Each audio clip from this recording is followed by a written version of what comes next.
ایک خاندان ہے امام ربانی مجدد الفانی رحمۃ اللہ علیہ کے خاندان میں سے. ایک مرتبہ یہ آج ان کی زیارت کے لیے ان کے گھر گیا تو ان کا مکان ایسی جگہ ہے کہ جہاں نئی کالونی بن رہی تھی تو ابھی مسجد تعمیر نہیں ہوئی تھی, دور تھی. تھوڑی دیر بیٹھے, بات چیت ہوئی, مغرب کا وقت ہو گیا تو اس حاجت نے پوچھا کہ جی مسجد ان کا بھی قریب تو نہیں ہے, دور ہے, تو ہم ادھر ہی نماز پڑھ لیتے ہیں, ہم اپنے گھر کے قریب مسجد کے بارے میں کچھ قدم اٹھا رہے ہیں, بس دعا کریں اللہ تعالیٰ بنوا دے. ہم نے کہا ٹھیک ہے یہیں پڑھتے ہیں. اب انہوں نے چادر بچھائی, ہم نماز پڑھنے کے لیے کھڑے ہو گئے. ان کے بچے ان کے قریب والوں کے کچھ 10-15 تھے, وہ ان کے گراؤنڈ کے اندر فٹ بال کھیل رہے تھے. تو جب کھڑے ہو گئے تو انہوں نے بچوں کو آواز دی کہ بچوں نماز کے لیے آؤ. بچوں نے وہیں فٹ بال چھوڑا اور بھاگے بھاگے آئے. اب اتنے بڑے نے بھی بوٹ کھولے اور صف پہ, اور اتنے نے بھی جوتے اتارے اور صف پہ. مجھے حیرانی ہوئی, میں نے ان کی طرف دیکھا, میں نے کہا انہوں نے وضو نہیں کرنا. تو بھائی فٹ بال کھیل رہے تھے, کسی کو پسینہ آیا ہوا, کسی کو بڑے نے بھی آ کے جوتے اتارے صف پہ اور اتنے نے بھی جوتے اتارے اور صف پہ. تو وہ کہنے لگے جی سب کا وضو ہے. نماز پڑھی لیکن نماز کے بعد ذہن میں بات رہی, وہ پہچان گئے. تو نماز کے بعد پھر مجھے کہنے لگے جی آپ کے ذہن میں بھی بات ہوگی کہ بھائی بچوں نے وضو نہیں کیا, شاید آج نماز کے لیے انہوں نے اہتمام سے پہلے سے وضو کیا ہوا تھا. بات یہ ہے ہمارے امام ربانی مجدد الثانی رحمۃ اللہ علیہ کے خاندان میں یہ بات چلی آ رہی ہے کہ ہم نے اپنی زندگی باوضو گزارنی ہے. ہمارے گھر کے 5 سال سے بڑی عمر کے کسی بھی بڑے مرد عورت بچے بچی کو آپ دیکھیں گے ہمیشہ باوضو پائیں گے. آج کے دور میں بھی ایسے لوگ موجود ہیں, آج کے دور میں بھی زندہ ہیں. وہ کہتے ہیں ہمارے خاندان میں یہ چیز آ رہی ہے. شروع سے بچے کو تعلیم دی جاتی ہے کہ بچہ تم نے باوضو زندگی گزارنی ہے. بس وضو ٹوٹا دوبارہ وضو کر لیا, وضو ٹوٹا دوبارہ وضو کر لیا. اور نبی علیہ السلام کی سنت مبارکہ بھی یہی ہے. حدیث پاک میں آتے ہیں نبی علیہ السلام نے قضاء حاجت سے فراغت حاصل فرمائی اور اسی وقت مٹی کے ساتھ تیمم فرما لیا جبکہ آپ دریا کے کنارے پر تھے. صحابی نے عرض کیا اللہ کے نبی یہ سامنے تو پانی ہے, وضو کر لیتے. فرمایا مجھے کیا معلوم یہاں سے وہاں پہنچتے ہوئے مہلت بھی ملے گی کہ نہیں ملے گی. وضو تیمم اس لیے کر لیا کہ وہ وضو کا قائم مقام. تو معلوم یہ ہوتا ہے کہ نبی علیہ السلام بھی کی سنت مبارکہ یہی کہ آپ بھی باوضو ہی زندگی گزاری. آپ اس لیے سالک کو چاہیے کہ وہ باوضو زندگی گزارنے کی نیت کرے, ارادہ کرے. اس سے شیطانی وساوس کم ہو جائیں گے, گناہ کم ہو جائیں گے. وضو کی برکت اپنی ہوتی ہے. تو باوضو زندگی گزارنے کی کوشش کرنی چاہیے. حدیث پاک میں آتے ہیں تم جیسے زندگی کا گزارو گے تمہیں ویسے موت آئے گی. کما تعیشون تموتون.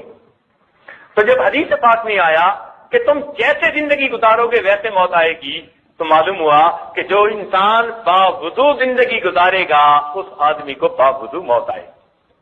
تو باوضو موت آ گئی, اللہ تعالیٰ اپنی رحمت سے آسانیاں فرما دیں. تو اس لیے وضو کی خوب پابندی کریں, جتنی اپنی طرف سے کر سکتے ہیں, گھبرایا نہ کریں. الحمدللہ ہم نے اپنے رشتہ داروں میں ایسی جوان بچیوں کو دیکھا کہ جو اپنے بچوں کو بے وضو دودھ نہیں پلاتی. اور یہ بات کہنی آسان ہے, کرنی اتنی مشکل ہے. یہ ہم سے پوچھو نا کہ گھر کی عورتوں کو پھر کیا کیا جتن کاٹنے پڑے, حیران ہوتے ہیں. یعنی ماں بیٹے کے ساتھ سوئی پڑی ہے اور بیٹا رویا تو ماں نے اسے اپنا دودھ دیا, لیکن دودھ دینے سے پہلے وضو کرنا ہے. سردی کے موسم میں لحاف میں سے گرم کمرے میں سے نکل کے جاؤ وضو کرو, وضو کر کے آؤ, بچے کو دودھ پلا کے 15 منٹ لیٹو. 15 منٹ کے بعد بچہ پھر روتا ہے کہ مجھے پھر دودھ چاہیے. اب پھر وضو کرنے کے لیے جاؤ کیونکہ آگ لگ گئی تھی. پھر احساس ہوا کہ واقعی بچے کو ہمیشہ باوضو دودھ پلانا آسان کام نہیں, بڑا مشکل ہے. آپ کار پہ سفر کر رہے ہیں اور بچہ رو رہا ہے، اور اگر وضو نہیں ہے تو اب وضو کیسے کریں، بچے کو دودھ کیسے پلائیں، اور بچہ تڑپ رہا ہے دودھ پلاؤ، اب رکو وضو کرو، اب باپرد عورتوں کے لیے وضو کرنا، کتنا مسئلہ۔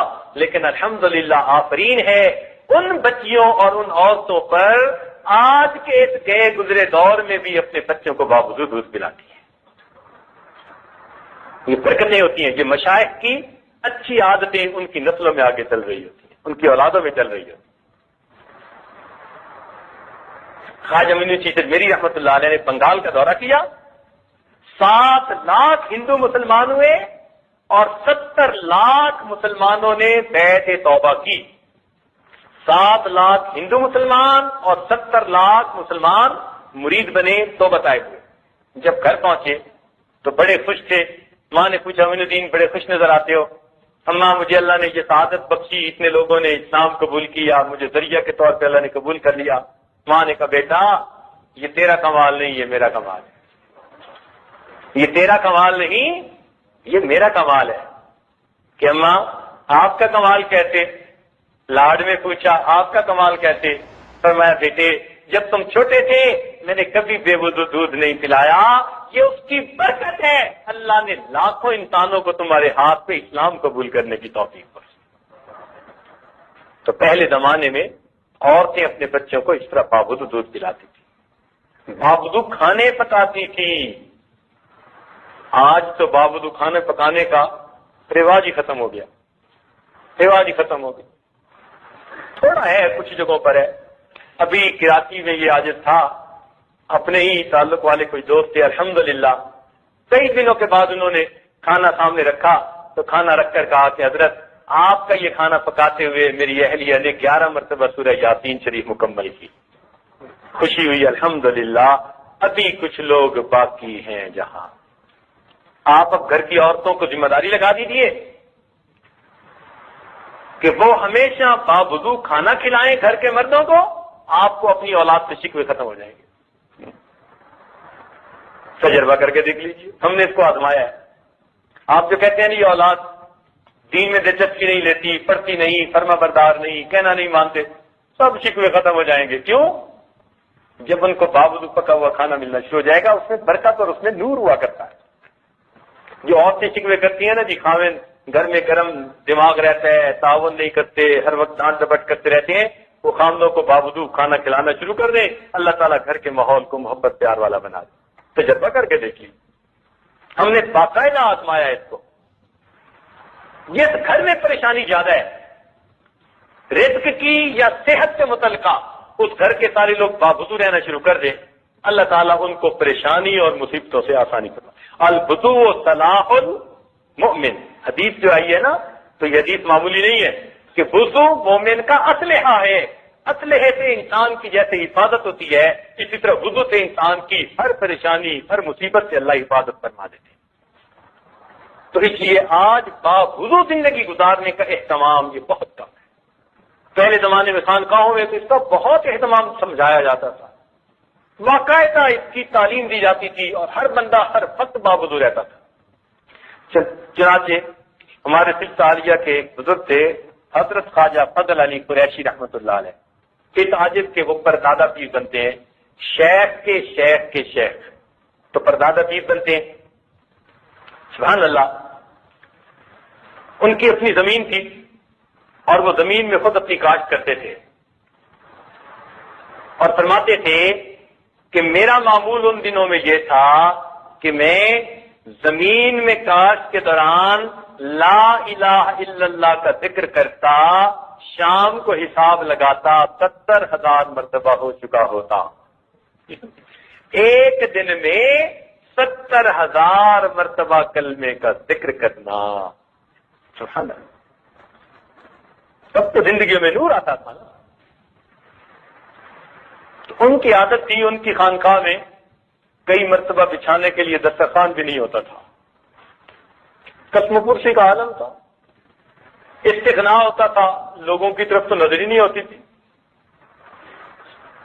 اللہ کے خزانوں پہ نظر ہوتی تھی، بس مل جاتا تھا تو ان کو کھلا دیتے تھے، دسترخوان نہیں ہوتا تھا۔ تو کئی مرتبہ ان کو لائن میں بٹھا دیتے جیسے دسترخوان ہوتا ہے، لیکن ان کی ایک ران کے اوپر روٹی رکھ دی جاتی اور دوسرے ہاتھ میں گڑ کی ڈلی دے دی جاتی، کھانا کھاؤ۔ اور کبھی کبھی گڑ بھی نہ ہوتا تو لسی، ایک پیالہ لسی کا، تو ایک ہاتھ میں لسی اور ایک روٹی دے دی جاتی، کھاؤ کھانا۔ یہ فقراء کا کھانا ہوتا تھا۔ ایسے کھانے کھا کے اللہ اللہ کرتے تھے۔ ایک مرتبہ حضرت خواجہ فضل قریشی رحمۃ اللہ علیہ نے سامنے سب کے دسترخوان بچھوایا اور روٹی رکھی، اور روٹی رکھ کے کہا فقیرو، فقیرو کہتے تھے، بات عجیب ہے، فرمان لگے فقیرو، یہ جو روٹی تمہارے سامنے پڑی ہے، اس روٹی کے لیے جو گندم تھی، اس گندم بونے کے لیے جب زمین میں ہل چلایا گیا تو وضو کے ساتھ،